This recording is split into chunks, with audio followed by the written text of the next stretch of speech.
tempo in cui Roma aveva Cesare, Virgilio ed Augusto. This man was a reckless political adventurer who arrogantly bluffed his way to power. He lacked courage, he lacked wisdom. Yet for more than 20 years, he ruled the destiny of the Italian nation. His name, Benito Mussolini, and this is his biography.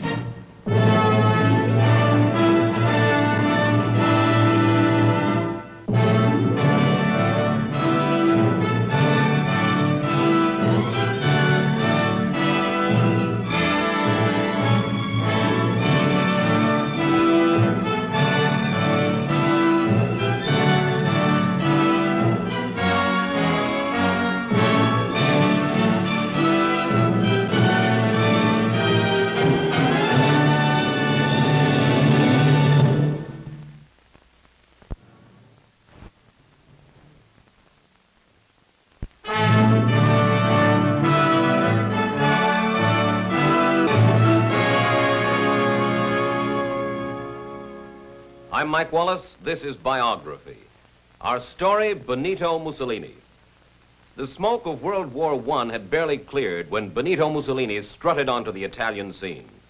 He dressed in garish uniforms, he delighted in spectacular parades, he posed constantly from Roman balconies. The rest of the world might smile, but Mussolini was amassing power. He was marshaling his nation behind a banner he called fascism. He was the first of the modern dictators. Benito Mussolini pictured himself as a Caesar, leading the Italian people to great conquests, to a glorious new Roman Empire. He gained the support of an entire nation for this wild dream. They acclaimed him. They nourished his incredible appetite for power.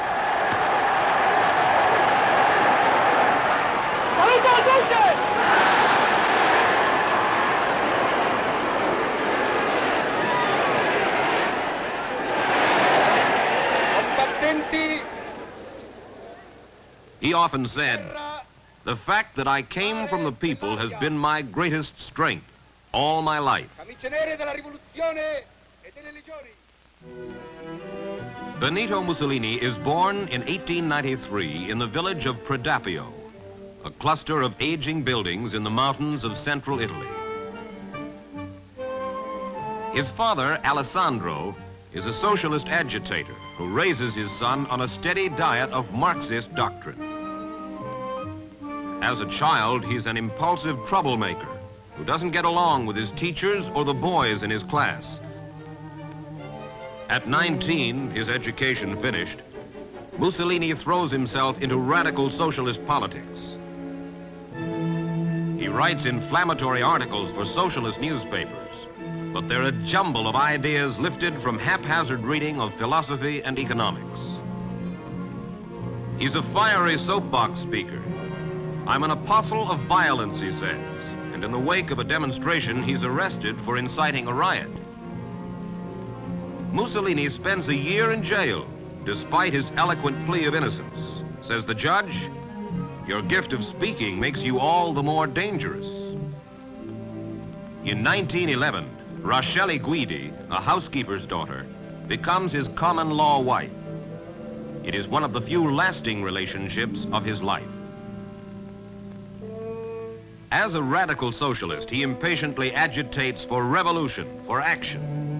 But when it doesn't materialize, Mussolini abruptly quits the Socialist Party.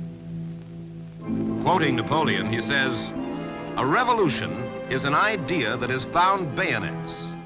And he uses this slogan to form what he calls his fascist party. World War I ends late in 1918. And when Woodrow Wilson brings his plan for a League of Nations to Europe, he inadvertently sets the stage for Mussolini. Wilson at first is hailed as a savior by the Italian people, but they will soon realize that his policies will strip them of territorial gains made during the war. Demonstrations break out as Italian nationalist groups protest against the League, and Mussolini takes advantage of the unrest. Enlisting a hard corps of black-shirted Arditi, Italy's World War I shock troops, he tells them, "The flash of your knives will destroy those who would hinder the advance of Greater Italy." In the unsettled post-war days, the fascist movement attracts partisans inflamed by Mussolini's oratory. At first, the Italian government dismisses Mussolini as trivial, but the fascist movement gains both in numbers and popularity. Mussolini's black shirts stir up discontent and violence, hoping to cause a crisis and topple the government.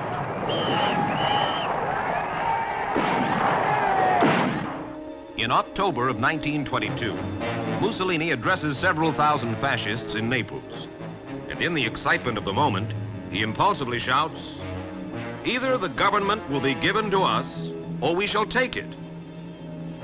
To his astonishment, the crowd roars its answer, "To Rome, to Rome." And the cry is picked up by fascist mobs in other parts of the country. As disorganized bands of fascists stream toward the capital, Mussolini goes into hiding, frightened, overwhelmed by what he has started.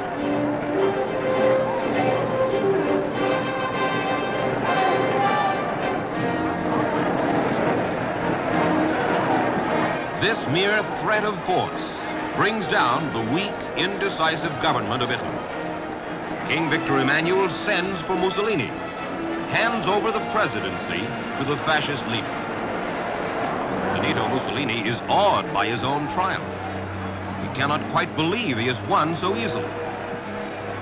He surrounds himself with his cutthroat companions who have inflated his ego by giving him the title Il Duce, the chief.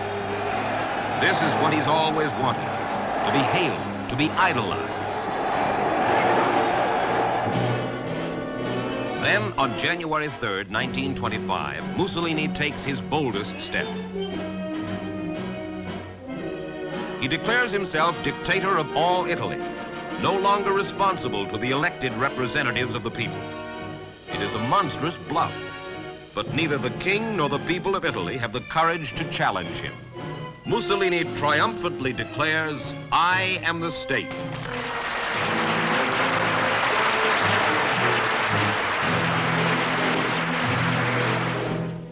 From this moment, all freedom ceases to exist in Italy.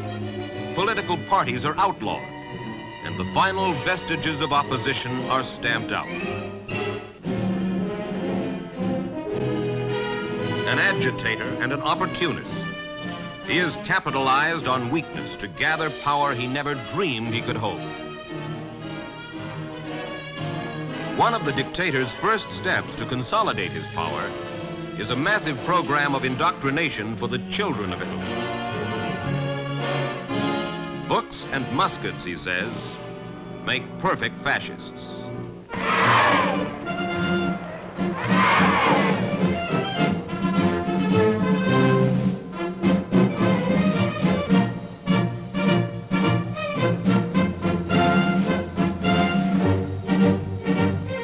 "I am building a new nation," says Mussolini, "vigorous, physically fit, and full of youthful energy." Mussolini has a fantastic scheme to increase the size of the nation by 50%. The strength of a people, he declares, rests in their numbers, and he offers a bonus for every newlywed couple who promise to have a baby within a year. Hospitals turn into virtual factories, producing new fascists on an assembly line basis.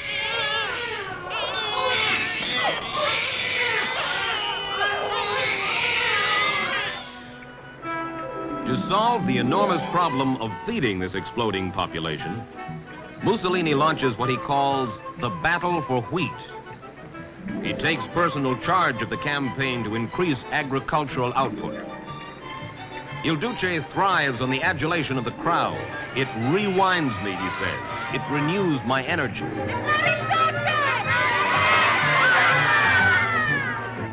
To the people of Italy, he projects the image of a dynamic leader, creating miracles with his own hands.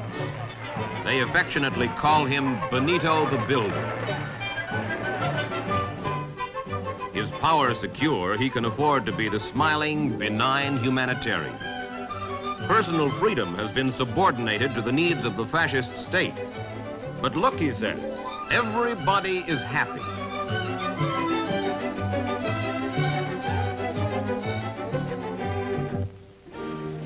I am a restless being, says Mussolini, and he constantly plays the role of an adventurer.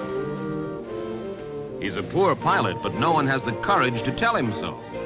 Instead, they flatter him, and as one follower warns, tell him only what he wants to hear. Through his controlled propaganda machine, the Italian people are fed a portrait of Mussolini as a dashing, daring figure. He loves these public exhibitions of his physical fitness, and he encourages all Italy to follow his Spartan example.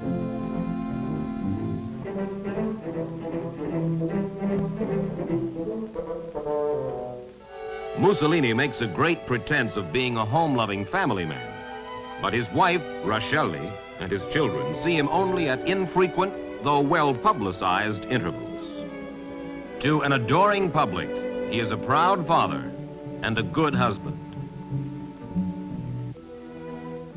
But well-informed Romans are aware that beautiful Clara Petacci is Mussolini's constant companion. Those who know him well say that Clara is the only woman Mussolini ever really loved, and she devotes her life to this strange, violent, and always unpredictable man. I resemble the animals, he says. I scent the times and follow my instincts.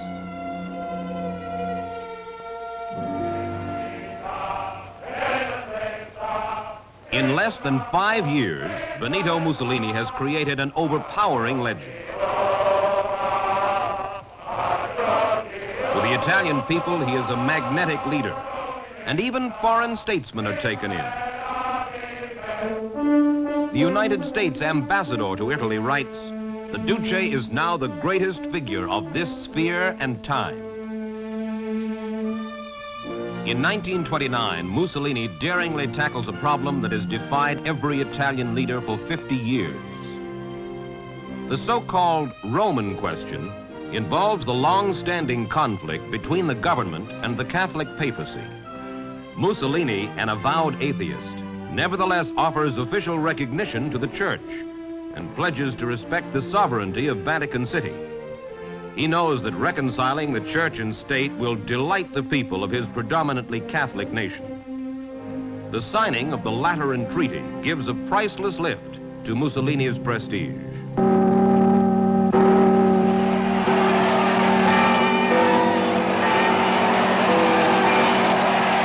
Mussolini is heralded as the man of the hour.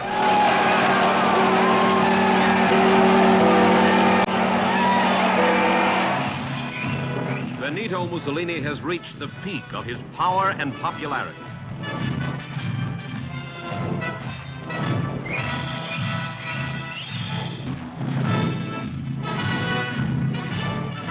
He sees himself as the heroic Benito, a new Caesar, ready to lead Italy to new conquests, to a glory unmatched in Roman history.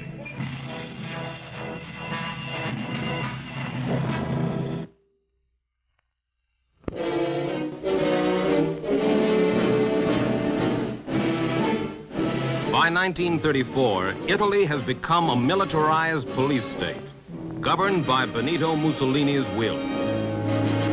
Elections are a sham. Only loyal fascists appear on the ballots. The OVRA, Il Duce's secret police, squashes opposition to Mussolini. I am the government, he says. Italy will obey me as she has never obeyed before. Early in 1934, Mussolini arrives in Venice for a meeting with a man who has faithfully copied his methods, his ideas, and who now rules Nazi Germany. Adolf Hitler proudly calls Mussolini my teacher. But in this first meeting, the Duce is far from impressed with the Nazi strongman. "I don't like him," Mussolini tells a friend. "He looks like a pulcinella, a buffoon. This is Hitler's first venture outside Germany, and standing beside the vigorous, self-assured dictator of Italy, he seems pale and harmless. Mussolini relegates Germany's Führer to a side balcony as he launches into his crowd-pleasing ritual.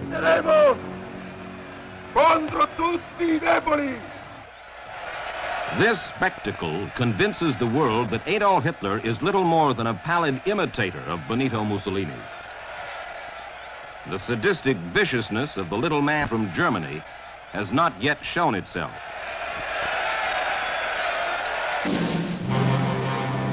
But less than a month after the meeting, Hitler engineers the assassination of Austria's Chancellor Dolphus, and an enraged Mussolini sends 4 army divisions to the Austrian border.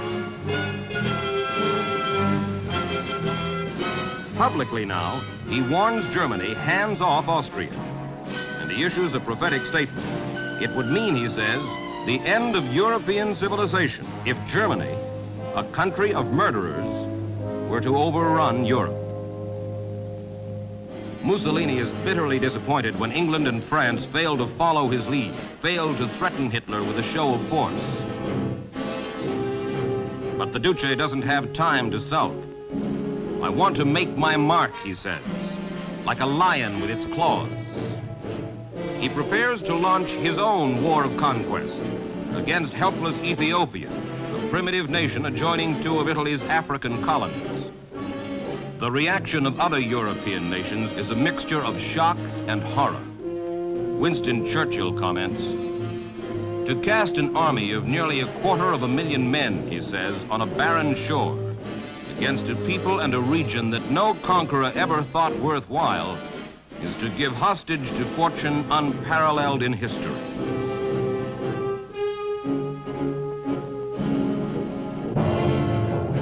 The Ethiopian army is no match for Italy's mechanized divisions.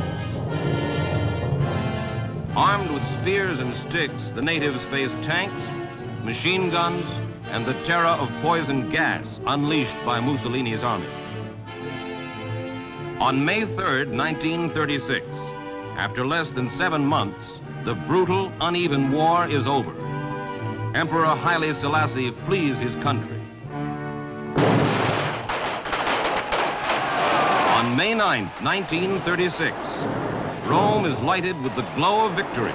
And to an hysterical crowd, Mussolini shouts, "Italy has her empire."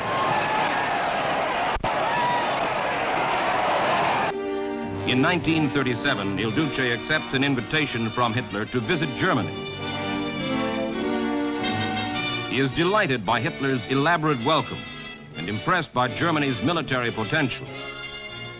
"Don't think that we have a scheme to divide Europe," he says. "When people ask what may come of this encounter, the Führer and I answer in a loud voice, peace." Hitler's influence becomes readily apparent when Mussolini returns. The Italian army now performs an awkward imitation of the Nazi goose step. The Duce increases the tempo of Italy's military buildup, saying, "If you want peace, prepare for war." But Mussolini is jolted by Hitler's threat to storm into Czechoslovakia, a move that could trigger war in Europe. A frightened Mussolini appeals to Hitler. "Wait," he says, "let me arrange a meeting with English and French leaders." Through Il Duce's efforts, the Munich Conference is set up. Britain's Prime Minister Neville Chamberlain and France's Premier Edouard Daladier rush to Munich in a desperate effort to keep the peace. Il Duce proposes that Hitler be appeased. Chamberlain and Daladier agree to give Hitler almost a third of Czechoslovakia. Chamberlain is sure he has achieved peace in his time. Hitler has gotten what he wanted, and for Benito Mussolini there is new prestige. He is hailed as a peacemaker, and he accepts the acclaim without realizing he has been Adolf Hitler's tool of conquest. On September 1st, 1939, Hitler unleashes the Blitzkrieg on Poland. Mussolini is taken by surprise as Hitler sweeps to victories in Poland, Holland, Belgium, and finally France. Certain that the fighting is almost over, on June 10th, 1940, Il Duce orders his army to invade France.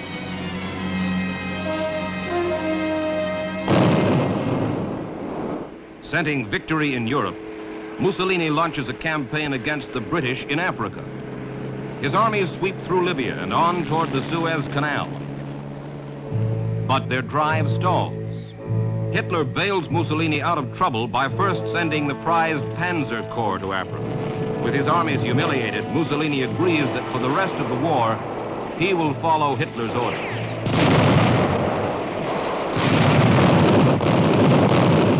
Within a few months, German successes renew Mussolini's courage. Alexandria is within reach of Rommel's Desert Corps. Mussolini wants to lead the troops into the Egyptian city. But the tide of battle has turned at El-Alamein. Rommel has lost the offensive, and Mussolini's dream is crushed. News of further defeats in Africa sends Mussolini into insane rages. He blames his generals, his soldiers, and the Italian people. Mussolini can only bluster, "The Italians are cowards."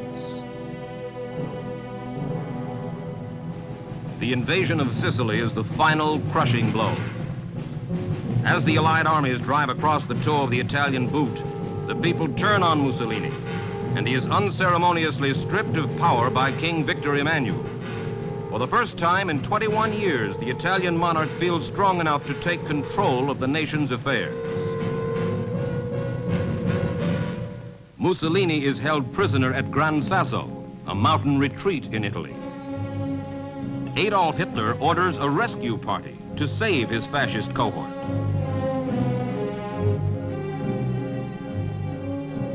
A haggard Mussolini is taken to Germany for a meeting with the Führer.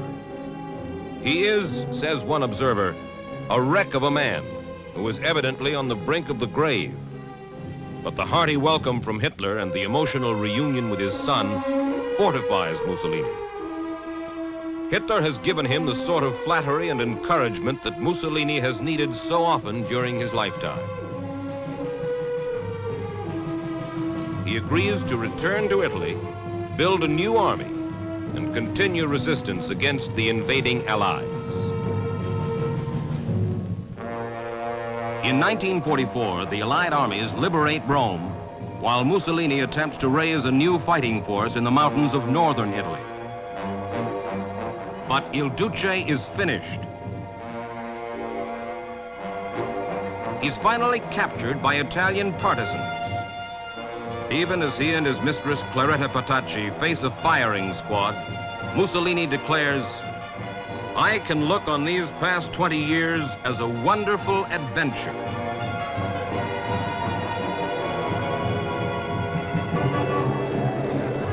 April 29th, 1945, and a sullen mob surges through the streets of Milan. This is Il Duce's last crowd scene. Partisans have dumped his body in a main square along with the corpses of his mistress and his henchmen. The people have come to pay a last bitter tribute. Shouting and cursing, they pour out the resentment and pent-up anger of 5 desolate years. He should have suffered, they say. He murdered my sons. Let us see them, they shout. We have a right to see them. No one, Mussolini had once said, can defy fate. Everyone dies the death that befits his character.